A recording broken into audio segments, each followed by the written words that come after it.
Neurobiología de la neurona y la neuroglia. A principios del siglo XX, el médico español Santiago Ramón y Cajal descubrió por primera vez la neurona.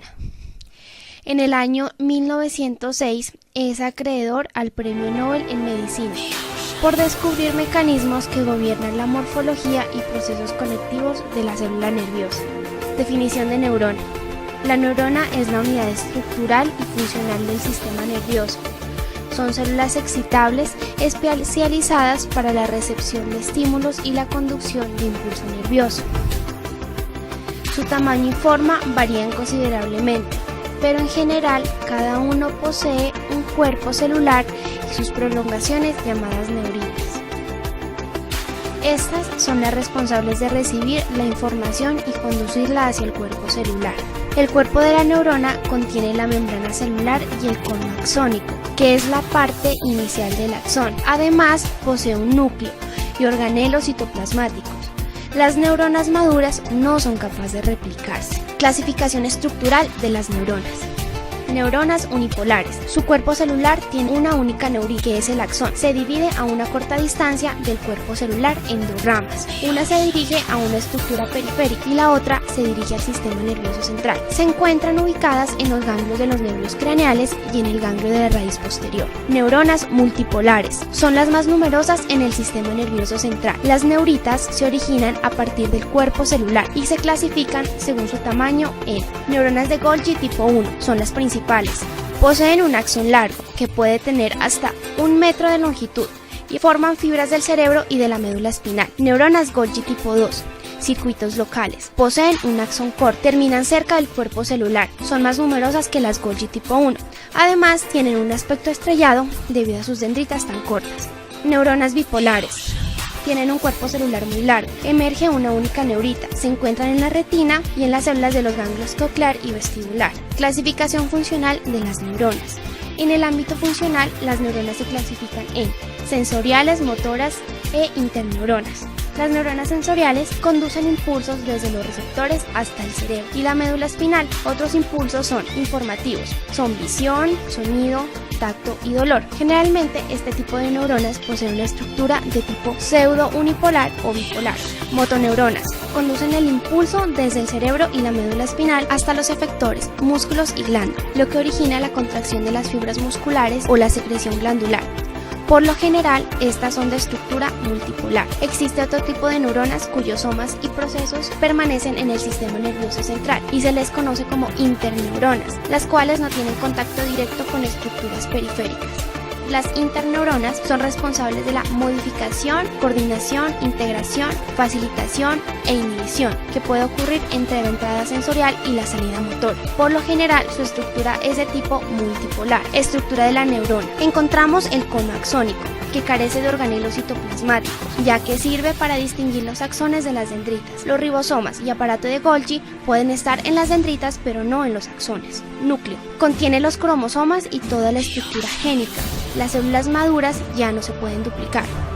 El núcleo es prominente, debido a que está implicado en la síntesis de ARN ribosómico. Citoplasma. Es rico en retículo endoplasmático granular y agranular, y entre estos destacamos los organelos más importantes. Sustancia de Nissl. Se encuentra en el cuerpo celular, excepto en el cono axónico, y se extiende hacia las dendritas. Es responsable de la síntesis de proteínas. Sustituye a las proteínas que han sido degradadas durante la actividad celular. Cuando la célula tiene un daño, esta sustancia migra hacia la periferia del citoplasma. Este fenómeno lo conocemos como cromatosis. Aparato de Golgi. Las proteínas producidas por la sustancia de Nissl es transferida al aparato de Golgi por medio de vesículas, donde se almacena transitoriamente y donde se le agregan hidratos de carbono para formar glucoproteínas. Estas serán transportadas hacia las terminales nerviosas. Microtúbulos. Se entremezclan con los neurofilamentos, están en todo el cuerpo celular y sus prolongaciones van hacia el axón. Además se disponen en paralelo. Los microtúbulos y microfilamentos proporcionan un trayecto para los orgánulos, que se mueven a través de motores moleculares. El movimiento de los orgánulos es clasificado en transporte rápido, dado por proteínas motoras. Estas son cinesina, encargada de movimiento anterógrado, y deneína, encargada de movimiento retrógrado. Transporte lento. Compromete gran parte del citoplasma, movimiento mitocondrial y otros orgánulos. Solo produce transporte axónico anterógrado. Este es característico de toxinas y virus que entran al sistema nervioso central desde la periferia. La neurona posee la capacidad de reaccionar frente a sus lesiones. Estas generan la pérdida de sus funciones. El simple hecho de que la célula se recupere depende de la duración del daño. Al recibir una lesión, la neurona se hincha y se redondea.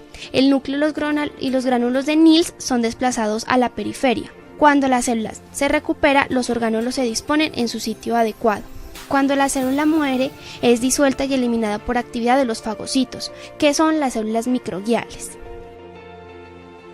Prolongaciones de las células nerviosas. Las prolongaciones de una célula nerviosa se denominan neuritas, que se dividen en dendritas y axón.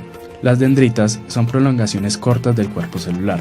Su función principal es recibir información de otras neuronas, del medio externo y transmitirlos hacia el soma neuronal. Las dendritas presentan ramificaciones externas llamadas arborizaciones dendríticas, las cuales aumentan significativamente la superficie receptora de una neurona. El axón es la prolongación más larga del cuerpo celular. Se origina a partir del cono axónico. Su función principal es transmitir información de manera centrífuga.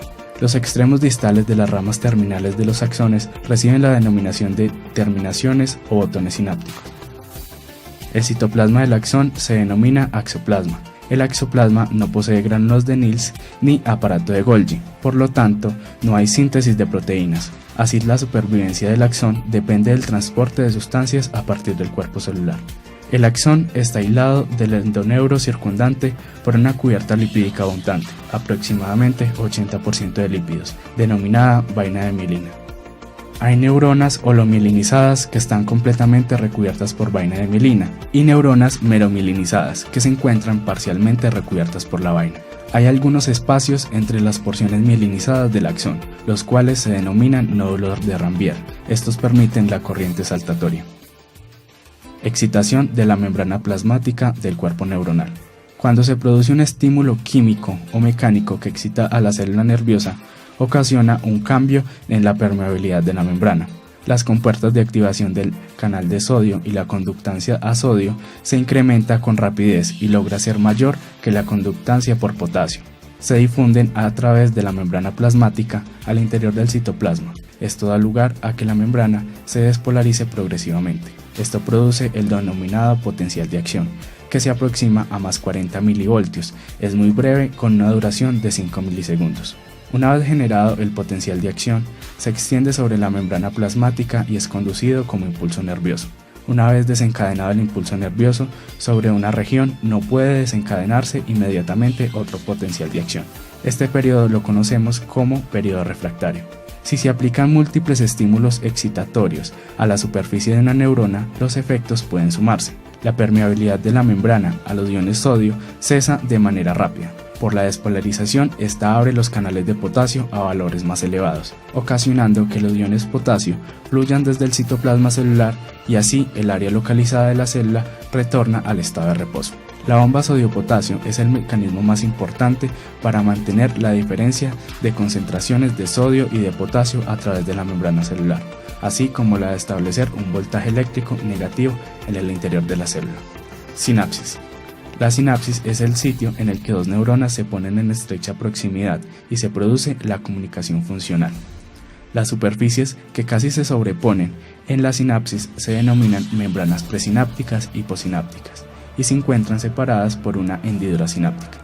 El tipo de sinapsis más habitual es el que se da entre el axón de una neurona y las dendritas. Este se conoce como axodendrítico, pero no es el único tipo de sinapsis. También se encuentran la axosomática y la axoaxónica. La sinapsis se puede dar de dos maneras, química o eléctrica. La sinapsis química es la manera de sinapsis más frecuente en el sistema nervioso del cuerpo humano. En el citoplasma, en la proximidad de la membrana presináptica, hay vesículas presinápticas con sustancias químicas denominadas neurotransmisores. También hay mitocondrias y lisosomas ocasionalmente. El potencial de acción se difunde a lo largo del axón. Cuando llega a la terminal sináptica, provoca la entrada de iones de calcio por canales de calcio dependiente de voltaje. El calcio provoca la unión de las vesículas sinápticas al botón terminal y así, por exocitosis, provoca la salida del neurotransmisor a la hendidura sináptica. Las proteínas receptoras de la membrana postsináptica se unen a la sustancia transmisora y experimentan un cambio inmediato en su conformación, que abre canales iónicos, generándose un potencial postsináptico excitatorio, PPSE, causa despolarización, y un potencial postsináptico inhibitorio, PPSI, que causa hiperpolarización. La despolarización se da por neurotransmisores como acetilcolina, glutamina o serotonina, que pueden causar la abertura de canales de sodio activados por voltaje. La neurona resultará excitada y dará comienzo a un potencial de acción que a su vez generará un impulso nervioso. La acetilcolina en exceso se ha asociado a la enfermedad de Parkinson, pues los receptores muscarínicos en el putamen se encuentran aumentados. Por esta razón, algunas drogas anticolinérgicas como el triexifenidilo y la amantadina han sido útiles en el tratamiento de esta entidad. Si por otra parte el efecto global es de hiperpolarización, la neurona resultará inhibida y no se originará impulso nervioso alguno. Este efecto es causado por neurotransmisores como GABA o glicina, que abren canales aniónicos que permiten la entrada de cloro en la célula y la hiperpolarizan. La miastenia gravis se ha asociado con la disminución de receptores nicotínicos de acetilcolina en las uniones neuromusculares, debido al ataque autoinmune. La neostigmina y la fisoxtigmina se ha usado con frecuencia en el tratamiento de estas enfermedades. Sinapsis eléctrica. Son uniones intercelulares comunicantes que contienen canales que se extienden desde el citoplasma de la neurona presináptico al de la neurona postsináptica. Son infrecuentes en el sistema nervioso central humano. No necesitan de un neurotransmisor químico. Tienen un mínimo retraso en relación a la sinapsis química. La sinapsis eléctrica tiene la capacidad de ser bidireccional, la sinapsis química no. Ejemplo de esta sinapsis se da en el músculo ventricular cardíaco, útero y vejiga. En el pasado se pensaba que la glía era la hermana tonta de la neurona y actuaba como simple sostén o solo como función conectora de las neuronas en el sistema nervioso central y periférico. Actualmente, estudios han demostrado que la variedad de acciones muy importantes que pueden tener estas células, sobre todo en el desarrollo intrauterino del sistema nervioso, sus funciones son tan múltiples y trascendentes que sin ellas las neuronas no podrían sobrevivir ni producir sus potenciales de acción. Interdependencia neurona-glía. Existe variedad de relaciones de interdependencia entre las células del parénquima del sistema nervioso. Por ejemplo, se ha descubierto que la progesterona cerebral es fabricada por las células gliales y actúa sobre las neuronas modulando su actividad. Hay algunas células gliales que pueden tener canales de voltaje, aunque su número es insuficiente para generar respuestas similares al de las neuronas, pero pueden presentar pequeñas variaciones en su potencial de membrana. Hallazgos indican que las células gliales son probablemente necesarias para la inducción de las dendritas en el desarrollo de algunos tipos de neuronas. También se sabe que las neuronas degeneran en ausencia del tejido glial. Funciones de la neuroglia en general. Es un tejido de sostén del tejido nervioso.